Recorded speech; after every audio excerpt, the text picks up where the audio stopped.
كده في المشروعات المتعلقه بالطاقه. ما ننساش ان خلال الفتره ديت كان في حقل زهر اللي طبعا تم انتاجه في 2016 واصبح عندنا اكتفاء ذاتي في الغاز، بل وهناك تصدير ايضا.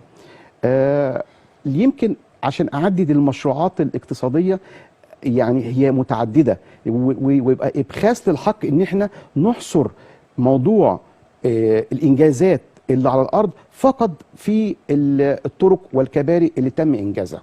دي رقم واحد. رقم اتنين، انا يمكن بتكلم هنا عن موضوع اهتمام الدوله عن طريق مبادره حياه كريمه، ودي كانت تعتبر مبادره عملت قفزه نوعيه ويشهد لها العالم. احنا بنتكلم في اكتر من 4500 قريه تم الاهتمام بها، بحيث يتم القريه بيخش من بدايه القريه فبياخد كل ما فيها من صرف صحي، تعليم، مستشفيات، كل الامور بحيث تكون يعني قريه نموذجيه. رقم اتنين، ان كان بداوا بحوالي 377 قريه تعتبر ذات الاحتياجات اللي هي لابد ان يكون فيها دعم فيها قوي. ايضا مبادرات كتيره جدا، لما هتكلم بقى عن المبادرات الصحيه، في مبادره 100 مليون صحه، او مبادره مثلا اللي هو علاج اللي هي العمليات الجراحيه اللي بتكون موجوده، وغيرها طبعا من المبادرات اللي هي بتقف جنب المواطن.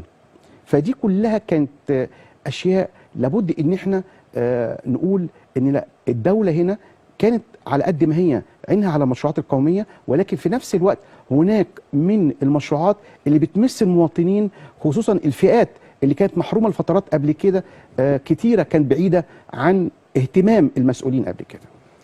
احنا حاليا دلوقتي اختصارا لكلام سياده المستشار، طبعا احنا ننطرج تحت الجمهوريه الحديثه. طبعا الجمهوريه الحديثه احنا دايما بندعم الجمهوريه الحديثه لمستقبل مصر. طبعا المستقبل بالنسبه لمصر ان شاء الله هو مستقبل كويس جدا، لان كل حاجه تمت عن دراسه وعن وعي وعن ثقافه، والحمد لله التطورات بنشاهدها على ارض الواقع، ودي حاجه بجد مفرحه جدا. لما بتسافر عن كل دوله تلاقي فيه تغيير كبير جدا، وتلاقي فيه فعلا سهوله في التعامل، سهوله في المواصلات، سهوله في كل حاجه. فطبعا نشكر الحكومه على مجهودها ومبذولها اللي اهتمت بكل حاجه احنا محتاجينها. فطبعا مصر مستقبليه هي معانا في رؤيه 2030، فان شاء الله ان شاء الله الفتره اللي جايه هتشوفوا حاجه كويسه جدا مختلفه جدا. هيبقى في اريحيه وهيبقى في قرارات كويسه هتنزل ان شاء الله بامرك يا رب، وفعلا هي اللي هتقدر تخلينا نبقى فعلا متقدمين. احنا اصلا متقدمين، بل ونتقدم اكتر واكتر.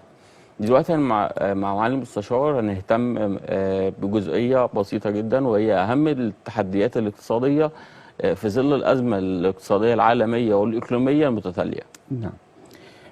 خلينا نقول ان احنا يعني احنا لسنا بمنأى عن العالم، ويمكن مصر بدأت على فكرة اللي هو يعني نبدأ من أول. لو قلنا الإصلاح الاقتصادي كان في 2016، ولولا أن قام هذا الإصلاح الاقتصادي في هذا الوقت اللي هو تعتبر كانت عملية جراحية كان لابد منها طبعا، لولا أعطى الاقتصاد المصري الآن المرونة لمواجهة العديد من التحديات اللي هتكلم فيها باختصار شديد جدا. لما هتكلم أول ما بدأنا بفيروس كورونا، وطبعا كلنا فاكرين فترة كورونا اللي كان بيحصل طبعا عملية التوقف التام للأنشطة الاقتصادية بالكامل طبعا. وما أن كان التعافي طبعا من فيروس كورونا، لقينا نفسنا دخلنا على الحرب الروسية الأوكرانية. وطبعا النقطة الرئيسية بقى ان طبعا الدولتين دول هم من اكتر الدول اللي هم يعتبروا الاساس، سواء كان في الغاز او في القمح والسلع اللي هي فيها في الحبوب.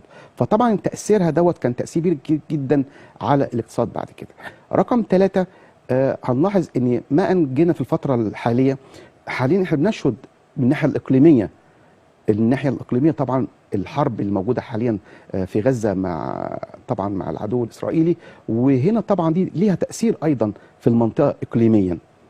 أنا طبعا لما برجع من ناحية السلع كتير جدا اللي بيتم استيرادها، لان النقطه الكبيره ان مصر فيها الاستيراد اكتر من الانتاج او اكتر من التصدير. فنلاحظ ان نتيجه الاستيراد حصل عندي هنا في كتير من السلع كتير جدا طبعا بالدولار، ونتيجه الازمات ديت ارتفع اسعار السلع الاساسيه هذه. فطبعا دوت عمل ضغط على كتير من الاسعار وادى الى ارتفاع الاسعار. فانا بقولت دايما التضخم اللي موجود في بلدنا هو تضخم مستورد نتيجه الاحداث العالميه، فاثرت بطريقه مباشره في الوضع الحالي. لما بتكلم طبعا عن التضخم باجي بعد كده اصبح هناك طبعا نتيجه الازمات اللي اشرناها في كام نقطه، اصبح طبعا هناك برضو في قله او شح في موضوع العمله الصعبه. لان انا النهارده طبعا كل منتج النهارده او كل مصنع هو النهارده بيجيب المواد الخام، فمحتاج العمله الصعبه عشان يجيب المواد الخام بتاعته للانتاج، يجيب من بره. فبيضطر ان هو نتيجه عدم توفر العمله الصعبه فبيضطر يلجا الى السوق الموازي.